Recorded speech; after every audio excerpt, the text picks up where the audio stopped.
Right. Everyone knows about primary follicle, secondary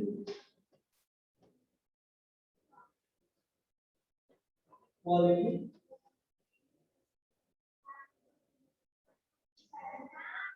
tertiary and Graphian follicle. Already mentioned about this follicular structures also.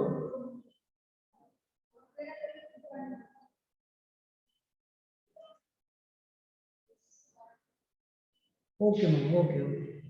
I will write. Because here so much of information is there. I want to keep that information, follicular information and oocyte development. So when I keep this information in one part, then you can easily understand. That's why I'm writing in small way. But you have to listen my voice. I will try to write bigger size, bigger is no doubt in it. But here this board is enough to understand what is oocyte development and what is ovarian follicle development. Right. Primary follicle, secondary follicle, tertiary and Graafian follicles. You listen this words right. Here, now I'm not going to discuss in these structures. First of all, I'm directly discussing about this oocyte. Later you can understand yes, what is this follicle, where the particular oocyte is located in this. That is you are going to understand very easily. See this oocyte development is nothing but simply we just remember this is a oogenesis. Oogenesis, development of bone. Oogenesis. Okay, right. So here I am writing about oogonia, oogonia or oogonium. Oogonia is a plural. So it forms primary oocyte. Primary oocyte.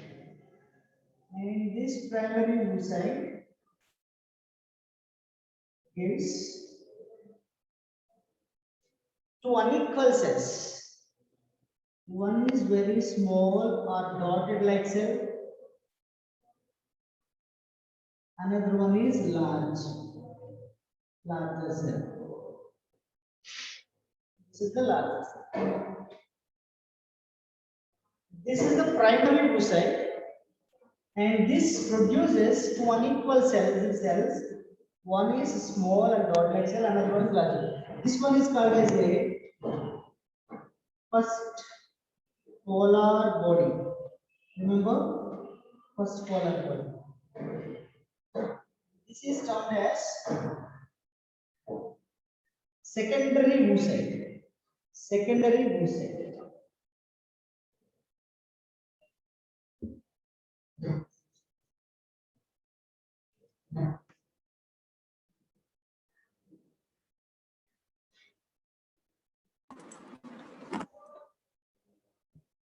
This is secondary oocyte.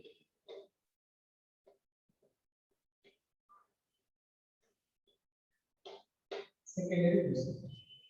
How this is going to produce?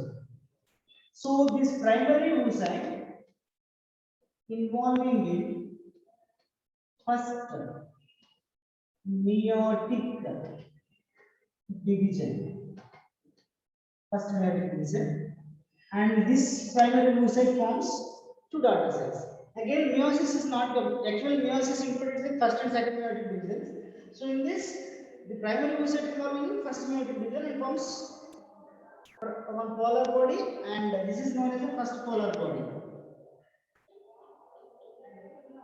Polar body. Right. Then this is again involving in secondary oocyte again involving in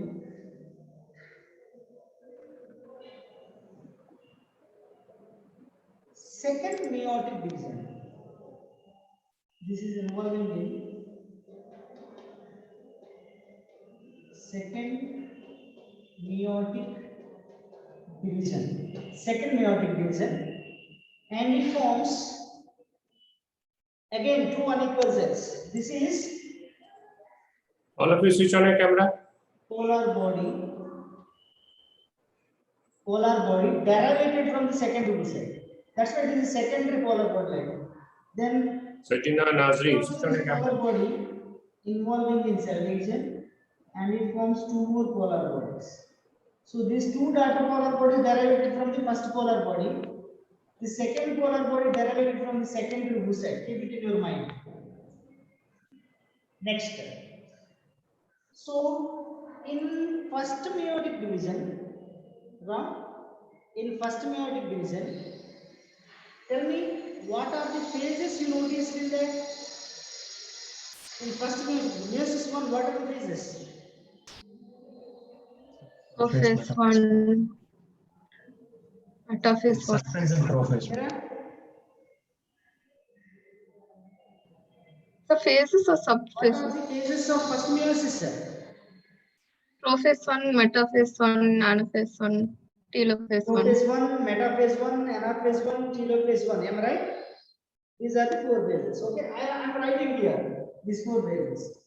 So here P1, next M1, next A1, next P1, later cytokinesis. Okay, are you agree with this?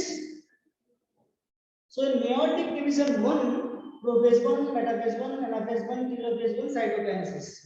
These are the phases are noticed in first meiotic division.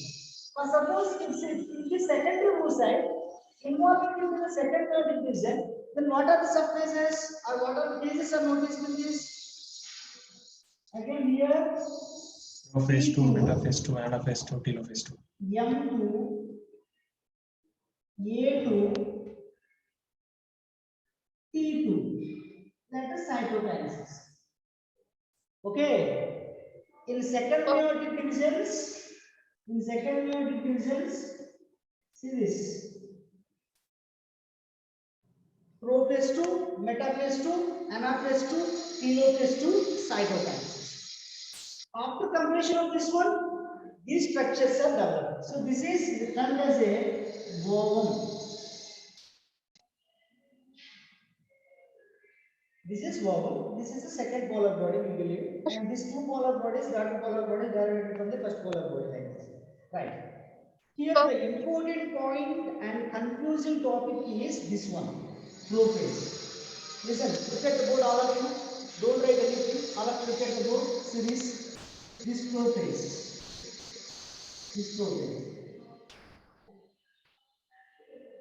Prophase 1 and primary oocyte. You remember these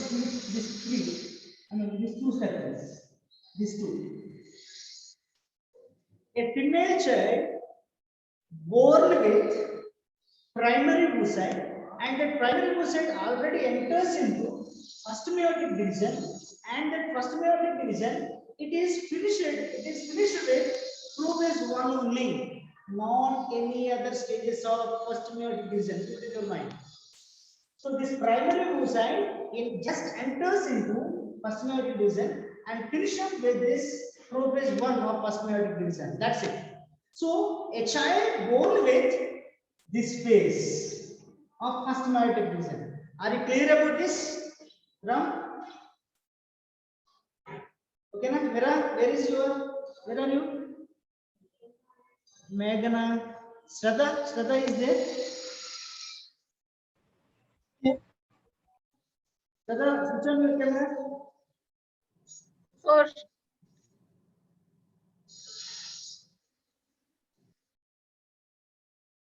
Okay, na? Right. Are you clear about this now? So from the childhood onwards, I mean this primary oocyte with prophase 1 completed, how many ovarian follicles are there? There are these ovarian follicles are 60 to 80,000 ovarian follicles are there. This all ovarian follicles are having this phase. I mean, all the ovarian follicles having the primary oocyte to completion of prophase 1 of first meiotic division. First meiotic division. When a female child attains their maturity, attains the maturity of puberty age, from the time onwards, see this, metaphase 1, anaphase 1, telophase 1, cytokinesis, look at the board all of them, cytokinesis, later it forms first polar body, second polar body, then the secondary first polar body and secondary oocyte. This secondary oocyte again immediately involves in second meiotic division and completed with prophase 2, metaphase 2. That's it. So here I am saying about, look at this. Whenever a female child attains or reaching to puberty age, from that time onwards, the primary oocyte finishing the remaining phases of cell division that are nothing but metaphase 1, anaphase 1, telophase 1, cytokinesis. Later it forms first polar body and second oocyte, and the second oocyte again involving in second meiotic division, and it finishes with prophase 2 and metaphase 2. That's it. Prophase 2 and metaphase 2. Ram, are you clear about this? Okay, now right. So listen very carefully here. In men, after 13 or 13 to 14 age, this age, all primary oocyte follicle, only one follicle is involving in the menstrual cycle part. So that follicle is involving in, see this 13 to 14th age, or for some in some children the maturity is starting from the 12th year onwards. So from there, what are the changes are happening? The primary oocyte conducting metaphase 1, anaphase 1, telophase 1, cytokinesis and forms secondary oocyte, and the secondary oocyte completed with primary prophase 2, metaphase 2. So at this stage, whenever metaphase 2 is completed, secondary oocyte again arrested. It is not completed the remaining two phases, two phases of second meiotic division. These two are again arrested. So it means the secondary oocyte, see this, from the Graafian follicle, look at the board all of you. From the Graafian follicle, secondary oocyte is released. This secondary oocyte just completing prophase 2, metaphase 2 of second meiotic divisions only. P2 and M2 only completed. The rest of the two phases, it means what? The female do not produce this ovum direct at this polar body. So when this ovum and polar body are produced, so these two phases are happen whenever sperm is going to interacting with this oocyte. So listen very carefully, man. This oocyte, the secondary oocyte completed with the prophase 2, metaphase 2, and it is collecting into fallopian tube. It is waiting for sperm. Whenever the sperm is interacting with this secondary oocyte, then only these two phases or these three stages are going to finish up. Then it forms a original ovum and polar body. Before they, without interacting those sperm, this secondary oocyte, it won't complete its remaining phases. It means if any sperm is not interacting with this one, then that secondary oocyte is simply disintegrated and it should be removed from the female body in the form of menstrual fluid. Okay, na? Okay, na, ma? Ram? Yes, sir. Can you hear me, sir? Are you clear about this? Yes, sir. Any confusion? No, sir.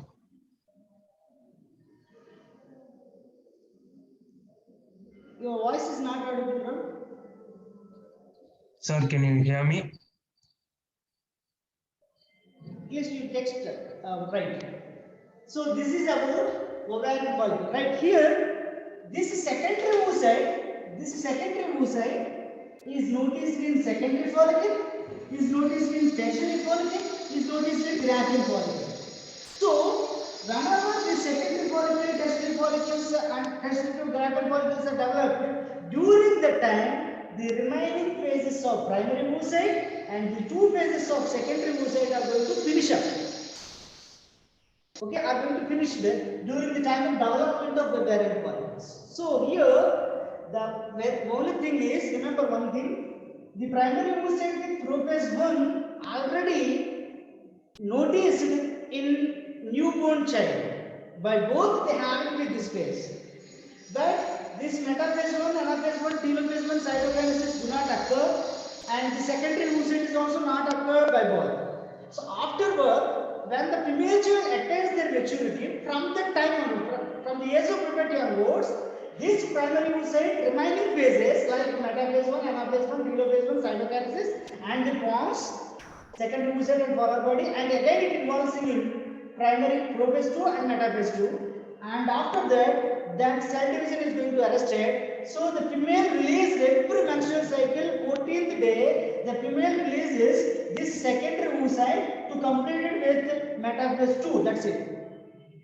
The remaining two phases are not going to take place.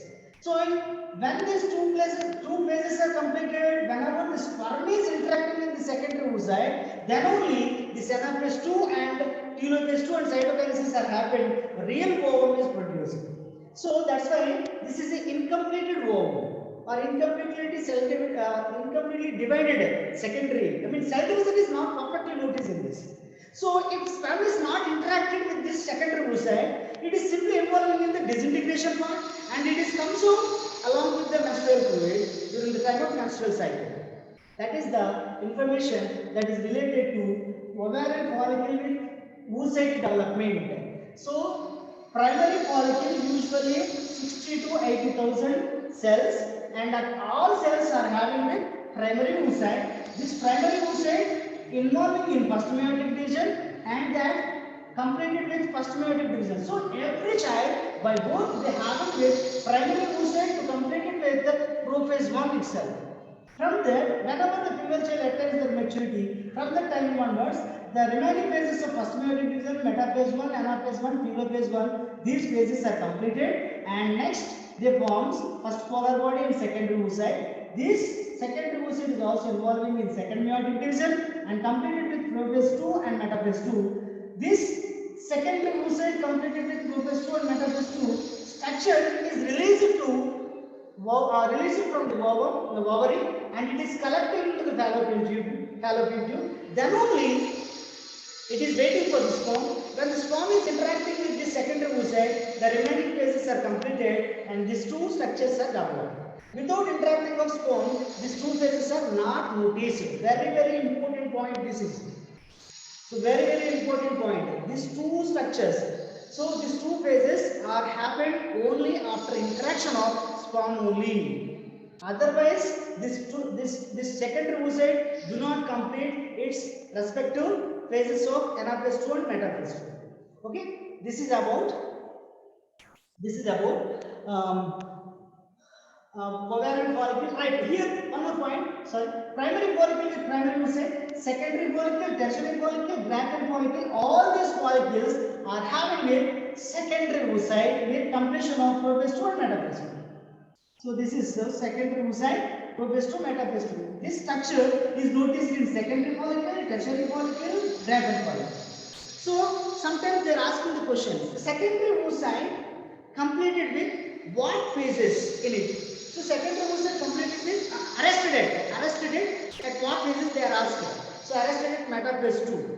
Next, in primary follicle, the primary oocyte completed with what phases of its respective first meiotic division. So it is already completed with primary oocyte. Prophase 1. Next question they are asking like this. So at puberty stage, the female child involving in what are the stages or phases of first and second meiotic divisions? They are asking. So metaphase 1, anaphase 1, telophase 1, prophase 2, metaphase 2. All these stages, all these first meiotic point and second meiotic point, these phases are noticed after puberty onwards. So, and next here the thing is, every month only one ovarian follicle is involving in this process. Only one ovarian follicle. In certain cases, both side ovaries produces our ovarian follicles. If they are involving in these phases, then two ovums or two secondary oocytes are ready. So then the sperm is the two ovums are collecting to the fallopian tube. When the sperm is interacting with the two secondary oocyte, and this established two phases are completed, and the two zygotes are developed. That zygotes are usually produces dizygotic twins. Dizygotic twins. Dizygotic twins. This dizygotic twins means what? Two zygotes are developed. Actually, only one ovum is produced every month. For suppose this month right side ovary produces one ovum, next month left side ovum. But in certain cases, in twins situation, two ovums are noticed. Right and left side ovaries at a time producing two ovums. At that time, the chances are having to a female can give birth to two individuals. They are belongs to twins, and most of them are male and female. Male and female. Male, not both are male, not both are female. So they are belongs to male and female. I will tell that information later because this is enough for understanding. Fertilization part I will explain that information. So this is about ovarian follicle with oocyte development. Next you can keep the heading fallopian tube. This is about complete information that is related to ovary.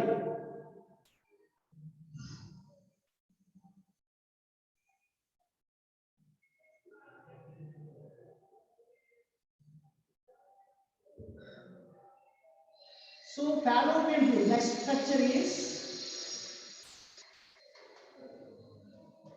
fallopian tube.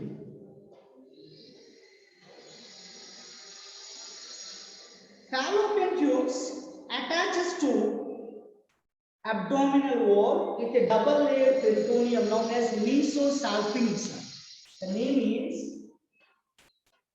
mesosalpinx.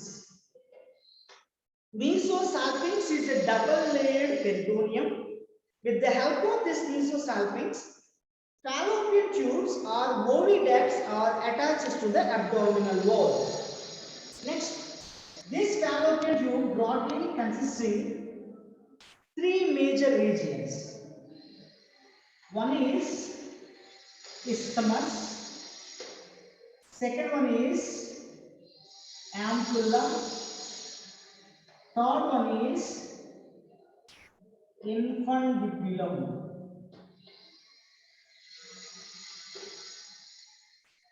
So, fallopian tube or oviduct having three major portions known as isthmus, ampulla, infundibulum. Isthmus is connecting to Fundus of uterus. Connecting to uterus. Ampulla, wider part of fallopian tube. Wider part of fallopian tube or oviduct. Infundibulum bears finger-like projections. Finger-like projections. Finger-like projections, and the projections helping for capturing of ovum after ovulation. After ovulation, ovum is going to capture by these finger-like projections. Finger-like projections. These finger-like projections named as a fimbriae. Very, very important point is this. Fimbriae. F-I-M. Finger-like projections are known as fimbriae. I will show this structure also. See, a fallopian tube is attached to the abdominal wall with a double-layered peritoneum known as mesosalpinx, and it is mainly having three parts: isthmus, ampulla, infundiculum. Isthmus is connecting to the uterus. Ampulla is a wider part of fallopian tube, and infundiculum bears finger-like projections known as a fimbria. This fimbria is useful for the capturing of ovum after ovulation. So next, and here you write one more point. Between this isthmus and ampulla, the secondary oocyte, after ovulation, the ovum comes into the junction between isthmus and ampulla. So there, that junction is known as a ampullary isthmic junction or fertilization junction. That is ampullary isthmic junction. Between these two parts, fertilization is going to take place. That's why the junction is also termed as a fertilization junction. So usually notice that fertilization is usually noticed in between these two. In between these two. That's why that is called as a ampullary isthmic junction. Right. See this part once. I would like to show this part, how they are arranged. So for suppose this is the uterus, I am drawing later this structure very nice. You just look about this for understanding about ampulla, isthmus and fimbriae.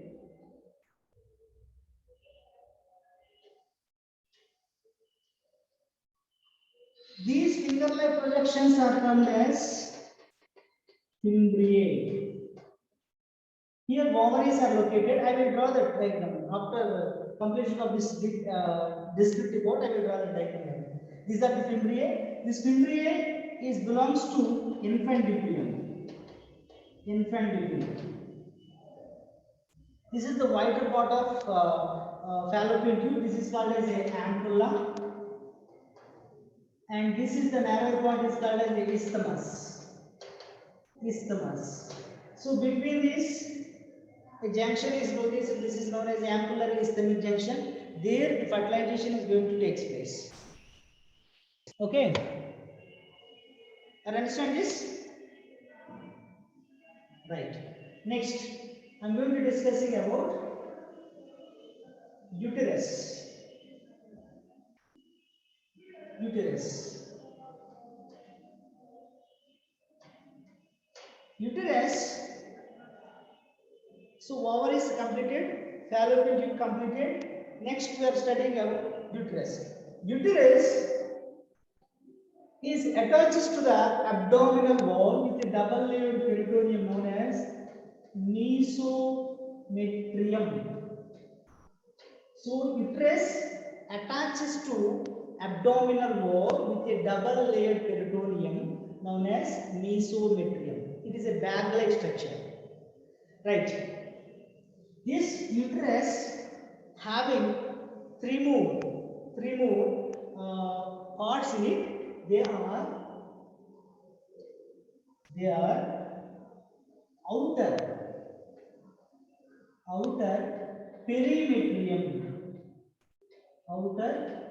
perimetrium, middle myometrium,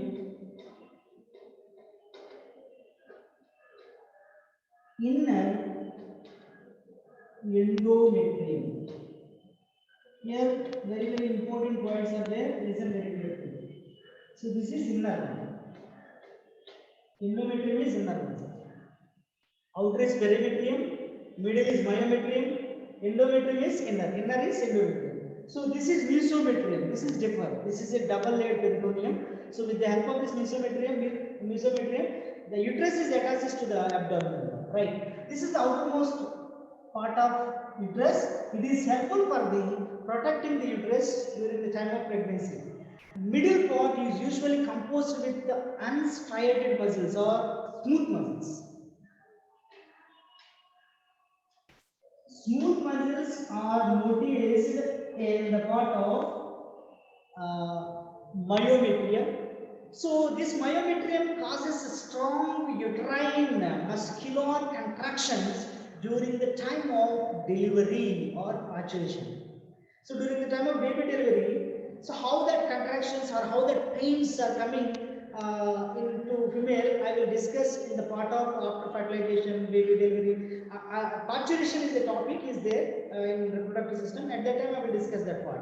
So, but you have to remember this myometrium is occupied with smooth muscles, and this layer is involving in causing those strong uterine muscular contractions, and that contractions are helpful for the expulsion of baby to outside. So the baby is going to release it from the outside, so that there are nothing but a kind of pains.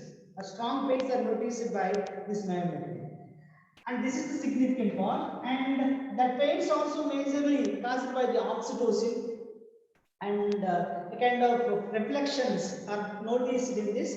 I will discuss in the partition part. Next, endometrium. This is very important point. Endometrium. It is the innermost layer, highly vascularized part. Highly vascularized part.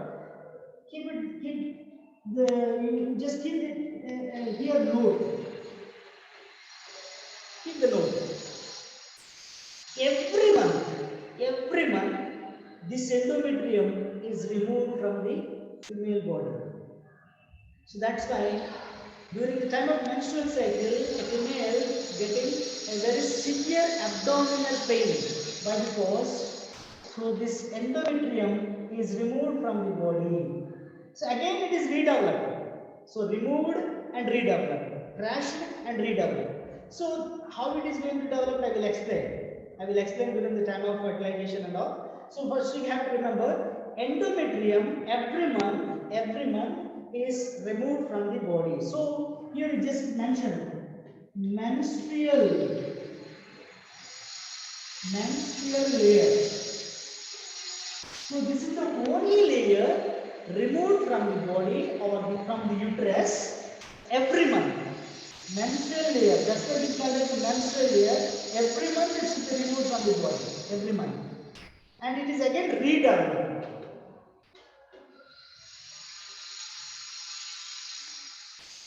Redeveloping.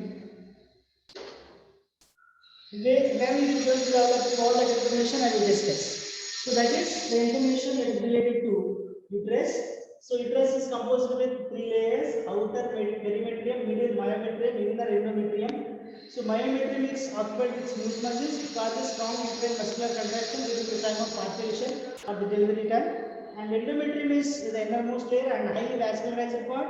And it is the layer is also called as the menstrual layer. Why? Because it is every month it is shut off from the female uterus. That's why the female child or female, when the female conducting, the body is involving into the menstrual cycle part. At that time, the female getting very severe abdominal pain because of the termination of this one. So this is about the uterus. Lastly, you just write down some more points are there in uterus part. The narrow end of uterus. Narrow end of uterus is known as cervix. Keep it in your mind. Cervix. Narrow end of uterus is known as cervix. This cervix important is very cervix is also playing a very important role in fertilization part. Most of the sperms are killed in this part. So it is very it is very unsuitable place for the sperm entry into the female part. I will explain that later. So narrow end of cervix, narrow end of uterus is known as a cervix, and this is also having a kind of canal that is called as a cervical canal. This canal connected to this cervical canal is also called as a birth canal. Birth canal. Cervical canal is also called as a birth canal. and this cervical canal connecting to the vagina. So after uterus, we are studying about vagina. So vagina is developed from the cervical canal because vagina is also kind of open. So vagina is nothing but a kind of open. And this vagina bears a kind of opening that is called as a vaginal orifice. What is the significant role of this vagina? A male can discharge his sperm into this part only. So vagina is the place for discharging of male sperm. So male sperm discharged into this vagina part. So from this vagina, it enters into the cervical canal, to cervix, to uterine cavity. Uterus bearing cavity is also called as a uterine cavity. You write on that one also. Uterine, that all information we can study in the diagrammatic part. In diagram, every information is noticed. But just I am discussing the structures what are noticed in that. So uterus cavity is called as a uterine cavity. Uterine cavity. So, whenever a male discharging his sperm into this vagina or vagina, so from that vagina it enters into the cervical canal, and from that cervical canal it enters into the uterine cavity, from the uterine cavity to fallopian tube like isthmus ampullary part. So that is about vagina. Last structures are there, external genitalia. You draw this diagram, tomorrow I will explain. Finish up within 5 minutes. Very simple diagram. This is external genitalia.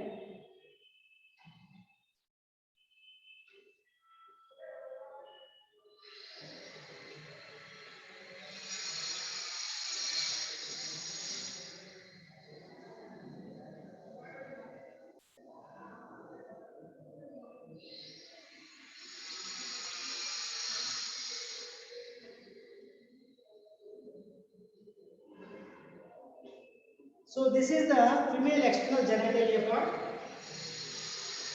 So this genitalia included, what are the structures? This part is known as a labia majora. Remember, this is labia majora. Roughly you can draw. Tomorrow I will explain very detail.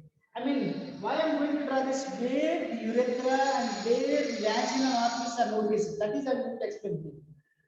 So this is the labia majora and this is labia minora, and beneath this labia minora, the big size opening is there. This is known as a vaginal orifice. Vaginal orifice. And the top of the vaginal orifice, we notice one more opening that is known as a urethral orifice. Urethral orifice. In male, urine and sperm comes out by one common opening that is known as urethra. When we are coming to the female, urine comes out only through urethral orifice or urethral opening. Menstrual fluid, baby delivery through this. So vaginal orifice is the opening for the opening helpful for the entry of male penis into the female body and to discharging of male sperms into female body through this opening. And next, every month menstrual fluid comes out through this opening. And next, baby delivery also comes out through this opening. So three main functions. Male penis enters to this, and there it discharging sperm into female body. Next, menstrual fluid comes out through this vaginal orifice, And next, baby deliveries also comes out through this vaginal orifice. These are the three major, very important functional roles of this vaginal orifice. And here, one more important structure is there. That is like this. It is known as this is known as a hymen. Hymen is useful for the testing of virginity, but it is not exact suitable part that is related to virginity. I will explain that information later. So you just briefly draw this diagram.